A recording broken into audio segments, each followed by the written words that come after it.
बिस्मिल्लाहिर्रहमानिर्रहीम। Dear students, respected doctors, अस्सलाम वालेकुम। आज हम जिस टॉपिक को डिस्कस करने जा रहे हैं that is varicose veins. Varicose veins बहुत ही फेमस टॉपिक है जो मोस्ट प्रोबेबली क्लिनिक पे हमें ऐसे केसेस को फेस करना पड़ता है। इसमें दो लफ्ज हैं, वेरिकोस और वेन। सबसे पहले we should know that what is vein. वेन क्या है, वेन की डेफिनेशन क्या है।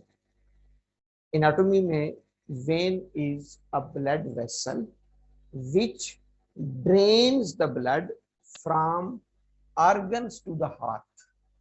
ऑर्गन्स टू द हार्ट यानी वेन एक ऐसी ब्लड वेसल्स को कहते हैं जो बॉडी में किसी भी ऑर्गन से, बॉडी के किसी भी पार्ट से ब्लड को ड्रेन करके वापस हार्ट को भेजती है through superior and inferior vena cava.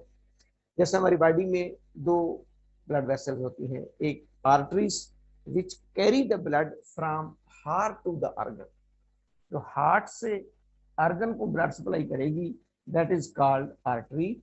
जो ऑर्गन से दोबारा हार्ट को ब्लड रिटर्न करती है दैट इज कॉल्ड वेन।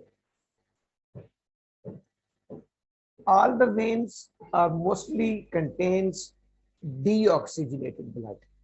तमाम वेन्स में तकरीबन तमाम वेन्स में डीऑक्सीजनेटेड यानी पुअर ऑक्सीजनेटेड ब्लड होता है।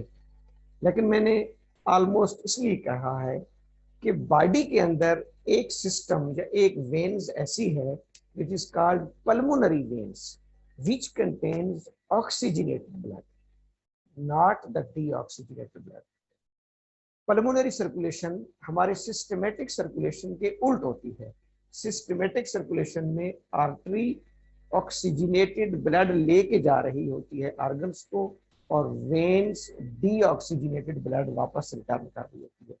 जबकि पल्मोनरी सर्कुलेशन में पल्मोनरी आर्टरी डीऑक्सीजनेटेड ब्लड लेके जा रही होती है लंग्स को, और लंग्स उसको ऑक्सीजनेट करके वेन्स के जरिए रिटर्न कर रहा होता है।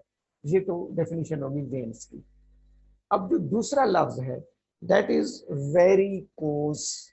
वेरिकोस वेरिकोस बेसिकली एक लैटिन जुबान का लफ्ज है, लातीनी जुबान का लफ्ज है, जिसका मतलब होता है वेरिक्स। जो लफ्ज वेरिक्स से निकला है, VARIX,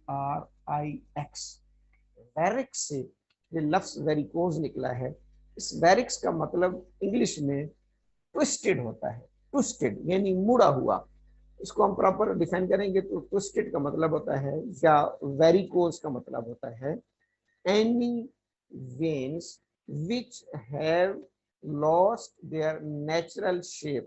जब कोई भी वेन्स अपनी नेचुरल शेप को, कुदरती स्ट्रक्चर को खो बैठती है तो उसको हम वेरिकोस कहते हैं, वेरिक्स कहते हैं।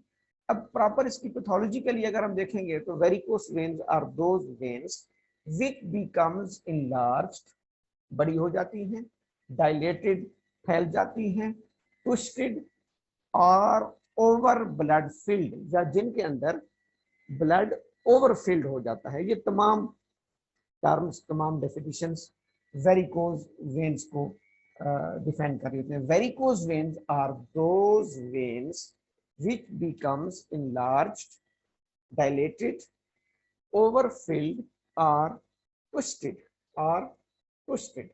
या वो ट्विस्ट हो जाती है। अब इस का एक और नाम भी है, इसको वेरिकोसाइटिस भी कहा जाता है। वेरिकोसाइटिस।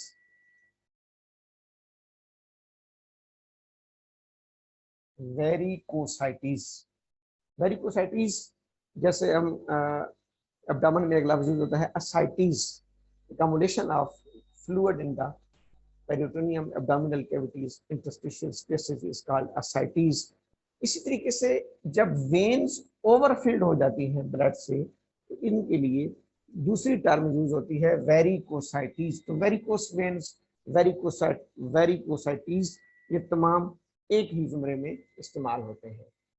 अब डेफिनेशन के बाद हम ये देखते हैं कि इसमें सबसे पहले इसमें सिम्टम्स क्या आती है, वेरिकोस वेन्स की दो तरह की होती हैं। एक होती है सिम्टमलेस, जिसमें जस्ट साइन आते हैं, वेन्स आर डार्क पर्पल और वेन्स अपीयर द ट्विस्टेड। दूसरे में जो होता है कि वो सिम्टम्स आती हैं, और सिम्टम्स में क्या आती है, heavy feeling in the legs, burning, throbbing, muscle cramps, swelling, ये तमाम चीजें आ रही होती हैं। यहाँ मैं एक चीज और मेंशन करना चाहूँ कि वेरिकोस वेन्स आम तौर पर बॉडी में सुपरफिशियल वेन्स में प्रॉब्लम आता है। सुपरफिशियल वेन्स वो होती हैं the veins which are near to the skin, वो वेन्स जो स्किन के करीब होती हैं, veins which are near to the skin, superficial veins.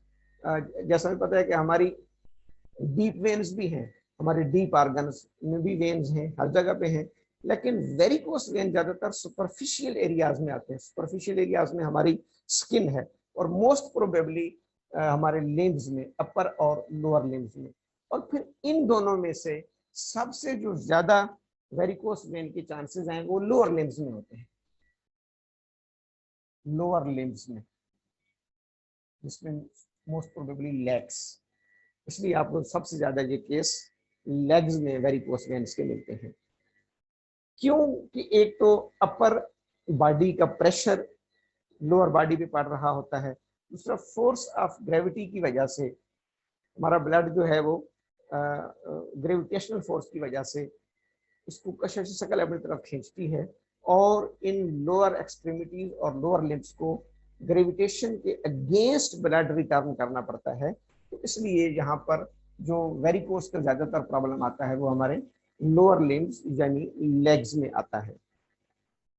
अब जैसे मैंने कहा कि इसके सिम्टम्स में हैवीनेस, स्वेलिंग, क्रैम्प्स। अच्छा, वेरिकोस वेन्स का प्रॉब्लम बढ़ जाता है, इट वर्स हो जाता है जब कोई भी शख्स ज्यादा देर खड़ा रहता है, या लॉन्ग स्टैंडिंग या सिटिंग या इस तरह का कोई उसका काम है, तो उससे ये सिम्टम वर्स कर जाती हैं। वेरिकोस वेन्स वाली जगह पर जो स्किन है उसका कलर चेंज हो सकता है, skin around the varicose veins. अगर डॉक्टर सलमान हम इसके काजेस पे बात करें या एटियोलॉजी पे बात करें, काजेस या एटियोलॉजी पे, इसके काजेस में मुख्तलिफ काजेस हैं, जिनमें सबसे मोस्ट प्रोबेबली काज है ओबेसिटी। जितने भी ओवरवेट, हैवी वेट लोग होते हैं, जिनका स्ट्रक्चर हैवी वेट होता है, ओवरवेट होते हैं, उनको आमतौर पर प्रेशर की वजह से वजन चूंकि लेग्स पे पड़ रहा होता है, उनके अपर एब्डोमेन का, अपर बॉडी का, तो obesity is the main cause of varicose veins. इसके अलावा दूसरा जो इसका काज है वो फीमेल में प्रेगनेंसी है। प्रेगनेंसी में भी यही कंसेप्ट है, ओवरबर्डन की वजह से वेन जो है वो वेरिकोज हो जाती हैं। तीसरा इसमें काज प्रोफेशन है। प्रोफेशन, जिन लोगों का ज्यादा खड़े होने वाला काम है, ज्यादा लॉन्ग स्टैंडिंग वाला काम कर रहे होते हैं, एक ही जगह पर खड़े होकर ज्यादा टाइम उनको गुजारना पड़ता है, तो profession, long standing work, prolong standing की वजह से भी वेरिकोस वेन्स हो सकती हैं। एक इसमें काज जेनेटिक मेकअप भी है। कुछ लोगों का खानदानी तौर पर जेनेटिक इनहेरिटेंस, जेनेटिक मेकअप ऐसा होता है कि उनकी वेन स्वेल करती हैं। इनमें से कोई काज भी ना हो, उनमें खानदानी तौर पर फैमिली में जेनेटिक इनहेरिटेंस आ रही होती है, उनकी वेन्स जो है वो वेरिकोस में चली जाती हैं, स्वेल करती हैं, ट्विस्ट हो जाती हैं। एक इसमें काज है damaged valves, damage valves.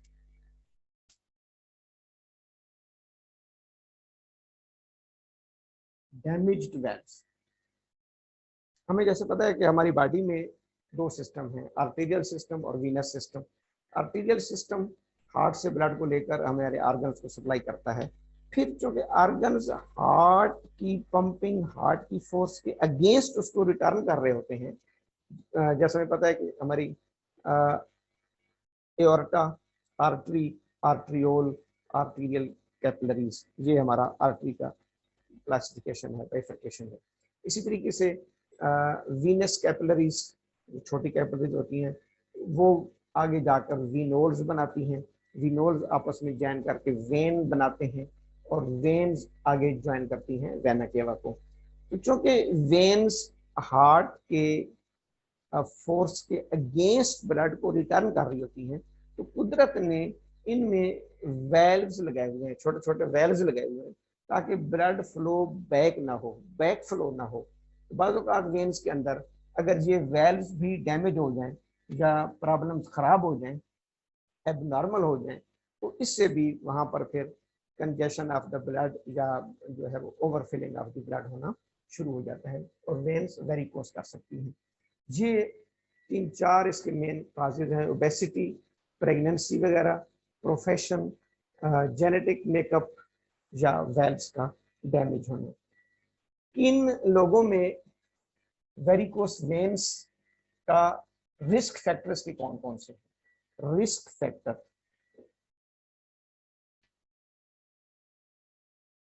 Risk factors, risk factors में सबसे पहला जो फैक्टर है that is age, that is age. Age इसका सबसे बड़ा रिस्क फैक्टर है।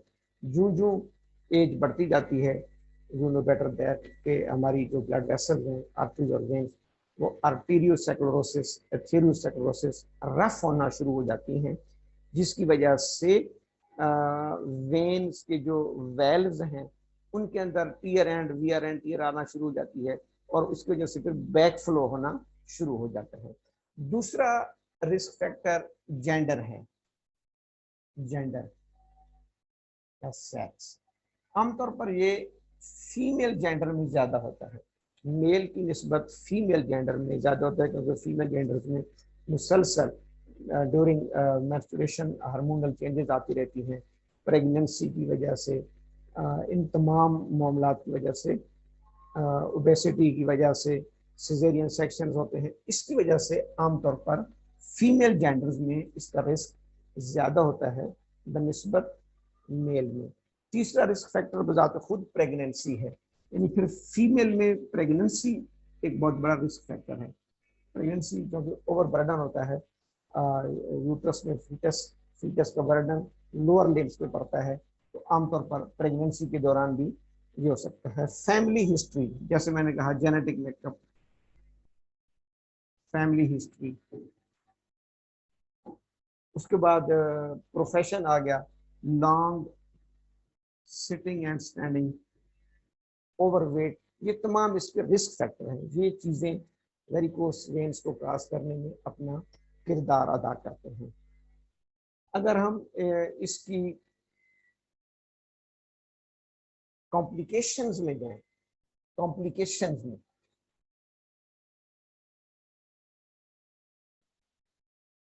अगर वेरिकोस वेन्स ठीक ना हो तो क्या क्या कॉम्प्लिकेशंस आ सकती हैं? वेरिकोस वेन्स की कॉम्प्लिकेशंस में अल्सर्स, उस मकामात पर अल्सर्स बन सकते हैं।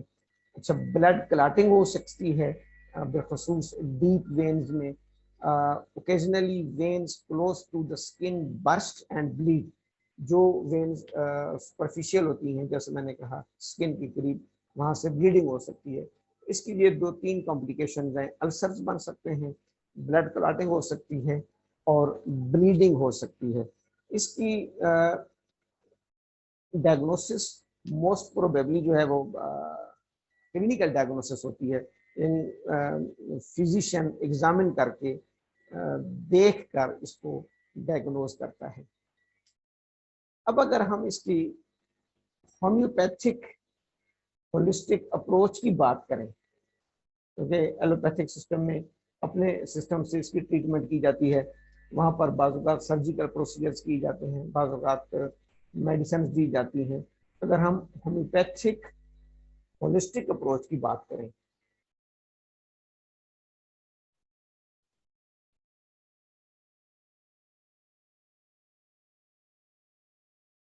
होम्योपैथिक होलिस्टिक अप्रोच की, तो होम्योपैथिक में वैसे तो टोटलिटी ऑफ सिम्टम्स और इंडिविजुअलाइजेशंस पर हर पेशेंट की मुख्तलिफ रेमेडी होगी, हर पेशेंट्स की अलग अलग रेमेडी होगी। लेकिन अगर हम ग्रुप ऑफ मेडिसिन की बात करें जो ज़्यादातर वेरिकोस वेन्स में यूज की जाती हैं, तो हमारी पहली मेडिसिन है हेमामेलिस।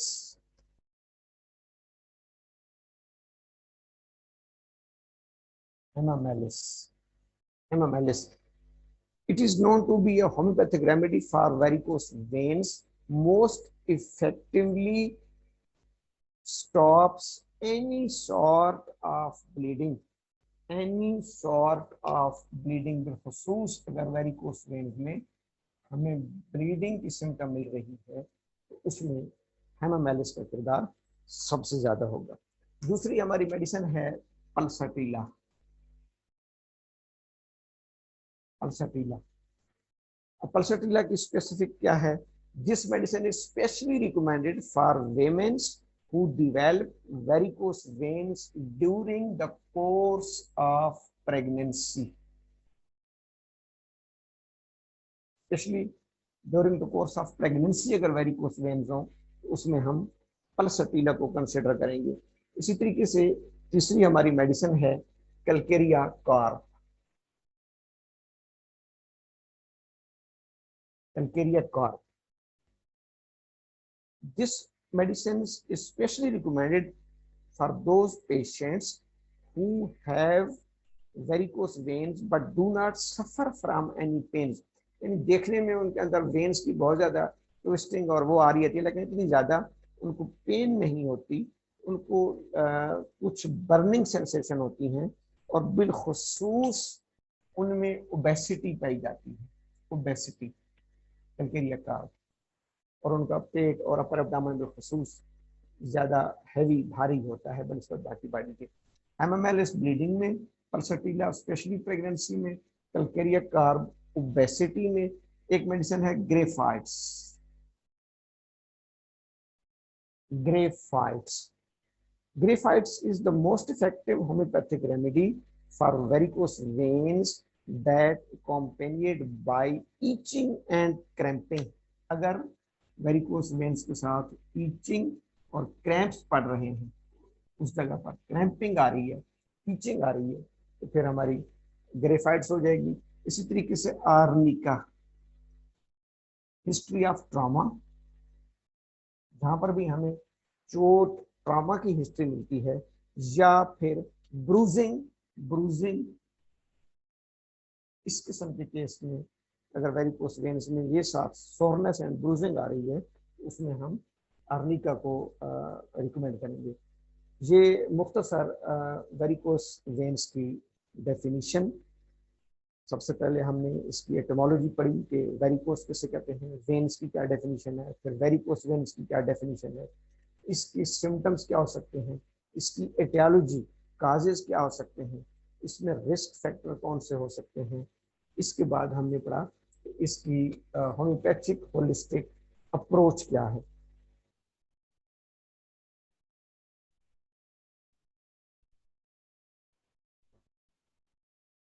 इसके साथ हमारी आज की डिस्कशन एंड होती है। फिर एक दफ़ा मैं रिव्यू कर दूं कि वेरिकोस वेन्स कौन सी वेन्स होती हैं, वेरिकोस का मतलब क्या है, ट्विस्टेड लार्ज वेन्स की क्या डेफिनेशन है। ये सुपरफिशियल स्किन पर ज़्यादा होती हैं, जेंडर में फीमेल में हमें ज़्यादा मिलती है। जहाँ पर भी हमें प्रेशर ओवरवेट मिलेगा टांगों पर, वहाँ पर ये हमें ज़्यादा मिलती है। जेनेटिक इनहेरिटेंस भी हो सकता है। फिर इसकी रिस्क फैक्टर कौन कौन से हैं और इसमें हम कौन कौन सी होम्योपैथिक रेमेडीज इस्तेमाल करवा सकते हैं। Thank you.